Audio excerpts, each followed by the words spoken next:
আব্বা, এই বাইকটা না বাইক বিক্রি করব, তাই আমি এই বাইকটারে বাইক সহ বাসায় রেখে আনছি। আব্বা, বাইকটা সুন্দর না?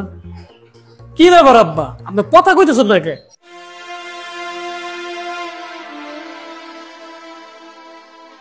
না, আছে মোটামুটি সুন্দর। আসসালামু আলাইকুম আঙ্কেল। ওয়ালাইকুম আসসালাম। তা বাবা, এই বাইকটা কি তোমার? জি আঙ্কেল, আমারই। তোমার এই শখের বাইকটা তুমি বিক্রি করে দিবা?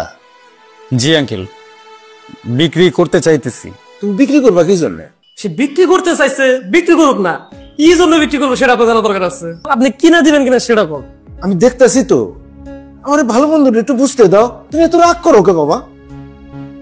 তা তোমার কাছে এই বাইকের কাগজপত্র সব ঠিকঠাক মতো আছে তো? কাগজপত্র সব ঠিকঠাক আছে। তাহলে তো ভালোই। তা তুমি বাইকটা কয় টাকায় বিক্রি করবা? আসলে কত টাকা যে বিক্রি করব এখনো তো ঠিক করিনি আঙ্কেল। আমি না আজকে সকালেই ঠিক করছি যে বাইকটা বিক্রি করে দিব। আপনি দিয়েন 1.5 লাখ টাকার মতো দিয়েন। 1.5 লাখ টাকা আমার কাছে অনেক টাকা। দামের বিষয়টা আমার একটু সমস্যা, যদি তুমি একটু কমাইতে পারতা। আব্বা, 1.5 লাখ টাকা তো কমই করছে। যে সুন্দর বাইক, 2 লাখ টাকা তো কমে থাকে। আপনি আবার কিনা দেন। আমি তো ভাবছিলাম 2 লাখ টাকা বলবো, আমি তাও নিতাম। আমার ছেলেটা বড্ড বাইক পাগল। গত 6 মাস যাবত বাইকের জন্য আমার মাথাটা খেয়ে ফেলাইতেছে। আমার সামর্থ্য থাকলে তাহলে তো আমি একটা নতুন বাইকই কিনে দিতে পারতাম। মানুষজনের সামনে কি কথা বলতে হয় সেটা আপনি জানেন না। কার সামনে কি বলতেছে? আজকে যদি আপনি আমার এই বাইকটা না কিনা দেন, আপনার সাথে আমার খুব একটা খারাপ হয়ে যাবো। তুমি পাগলামি করো না বাবা, তোমার আজকের মধ্যে আমি বাইক কিনে দেবো। আমার সব বন্ধু R15 নিয়ে ঘুরে, আর আপনার কাছে আমি পুরো একটা বাইক এসেছি, তাই এর কিনে দিতে পারবেন না আপনি? আপনি 20 বছর ধরে সরকারি চাকরি করেন, আপনার ব্যাংকে আছে মেলা টাকা আছে, সেটা আমি জানি। আর আপনি বলতেছেন আপনার ছেলের একটা বাইক কিনে দেওয়ার মতো টাকা পয়সা নাই। আমার উল্টা পাল্টা বুঝেন না। আরে বাবা, মানুষের সামনে এত কথা বলতেছো কেন? বজ্র আমি থাকি দেখে আপনি আমার যা খুশি তাই বুঝাইতেছেন। বলছি তো তোর আমি বাইক কিনে দেবো, আমার একটু কথা বলতে দে। মিথ্যা বললেন, আপনার লজ্জা শরম করে না? এই এই তুমি থামো। তুমি এত রাগ করো কেন? তোমার নাম যেন কি? আমার নাম নয়। ও নয়ন। তো তুমি বাইক কিনবা ঠিক আছে, আমার সামনে তোমার বাবার সাথে এইভাবে কেন কথা বলতেছো? আর বললেন না তো ভাই, আমার বাবার কাছে অনেক টাকা আছে, কিন্তু আমার বেলায় টাকা ভাঙতে চায় না। তুমি কি জানো আমার এই শখের বাইকটা আমি কেন বিক্রি করতে আসছি? না ভাই, আপনিও বলেন নাই, আমিও জিজ্ঞেস করি নাই। তোমার মতো আমারও খুব বাইকের শখ ছিল, বুঝছো? আমার বাবা একজন স্কুল মাস্টার, সারা জীবন সে স্কুলে মাস্টারি করছে।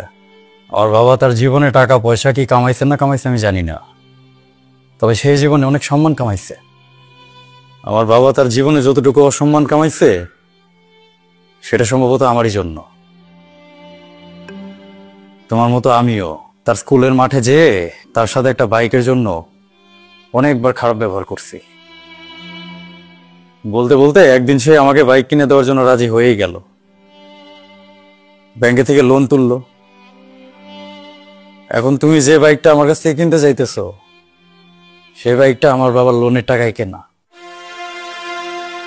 বাবা আমারে যেদিন বাইকটা কিনে দিছিল সেদিন আমি অনেক খুশি হয়েছিলাম। তারপর কিছুদিন বাইক চালানোর পরে বুঝলাম বাইকে আসলে তেমন কিছু নাই। কেনার আগে মনে হয় না জানি কত কিছু। তবে বাইক কেনার পর তোমার জীবনে কিছু নকল বন্ধু বান্ধব আসবে। যতক্ষণ তোমার কাছে বাইক আছে ততক্ষণ বন্ধু বান্ধব আছে, বাইক নাই বন্ধুও নাই। আমি আমার এই শখের বাইকটা কি জন্য তোমার কাছে বিক্রি করতেছি সেটা তো আমি তোমাকে বলি নাই। আমার বাবা হাসপাতালে ভর্তি, মৃত্যু শয্যায়। সকালবেলা আজকে ডাক্তার আমাকে বলছে তার অপারেশন করানোর জন্য ইমার্জেন্সি 90,000 টাকা লাগবে। আমার এই বাইকটার দাম এখন কত হবে, বিক্রি করলে কয় টাকা পেতে পারি, আমার না এগুলা মাথায় নাই, সেগুলো আমি চিন্তা করি নাই। আমার কাছে এখন লাভ লসের কোনো হিসাব নাই। আমি শুধু এটুকু জানি আমার এখন আমার বাবারে বাঁচাইতে হবে। তুমি যদি আজকে আমার এই বাইকটা কিনে নিতা হয়তো হয়তো আমি সময় মতো টাকা নিয়ে যেয়ে আমার বাবারে বাঁচাইতে পারতাম। কিন্তু তুমি আজকে তোমার বাবার সাথে যে ব্যবহার করতেছো তোমাকে দেখে আমার খুব ভয় হইতেছে। সম্ভবত তুমিও আমার মতো ভুল করতেছো। জীবনে যখন টাকা পয়সা ইনকাম করবা তখন অনেক বাইক কিনতে পারবা, অনেক গাড়ি কিনতে পারবা, অনেক বাড়ি করতে পারবা। কিন্তু আজকে তোমার দেওয়া কষ্টে যদি তোমার বাবার কিছু হয়ে যায় তোমার বাবাকে না কোনোদিন ফিরে পাবা না। আমি তো তোমার আপন ভাই না, তোমাকে এত কথা বলার অধিকার হয়তো আমার নাই, তবে একটা কথা মনে রাখো, শুধুমাত্র বাইকের জন্য নিজের বাবার সাথে এত খারাপ ব্যবহার করো না। যদিও আজকে আমার এই বাইকটা বিক্রি করা খুব দরকার, আমার টাকার খুব দরকার, কিন্তু তুমি তোমার বাবার সাথে যে ব্যবহার করছো, আমি চাই না তোমার কাছে বাইক বিক্রি করে তোমাকেও আমার মতো একটা ভুল করার সুযোগ করে দিই। হ্যাঁ, আমার টাকার দরকার, কিন্তু আমি না তোমার কাছে এই বাইকটা বিক্রি করব না। ভাই একটু দাঁড়ান। বললাম তো, তোমার মতো বেয়াদব ছেলের কাছে আমি বাইক বিক্রি করব না। আমি বাইক কিনবো না, তবে আপনার সাথে একটু কথা আছে। না, তোমার সাথে আমার তো কোনো কথা নাই। তোমার মতো বেয়াদব ছেলে যে কিনা নিজের বাবার সাথে খারাপ ব্যবহার করে, তার কাছে আর যাই হোক, যত টাকারই প্রয়োজন পড়ুক, আমি বাইক বিক্রি করব না। আপনি একটু দাঁড়ান। বাবা, তুমি আমার বাইক কেনার জন্য যে টাকাগুলো আনছো সেগুলো বের করো। আরে তুমি আবার তোমার বাবার কাছে কেন টাকা চাইতেছো? আমি বললাম তো আমার বাইক তোমার কাছে আমি বিক্রি করব না। বাবা, টাকাটা বের করো না। আমার কাছে 1 লাখ টাকা আছে, এইটা তুমি চাইলে নিতে পারো।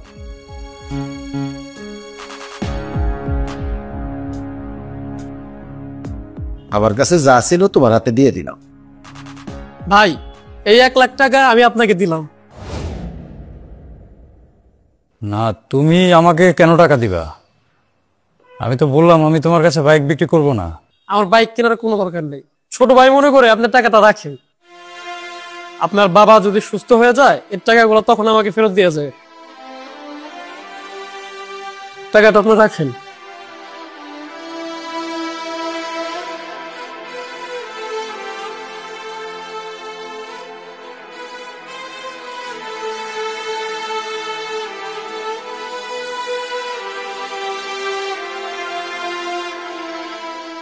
বাবা, আমি তোমার সাথে খারাপ ব্যবহার করে ফেলছি। আমি তোমাকে অনেক কষ্ট দিয়ে ফেলছি। তুমি মনে কোনো কষ্ট নিও না।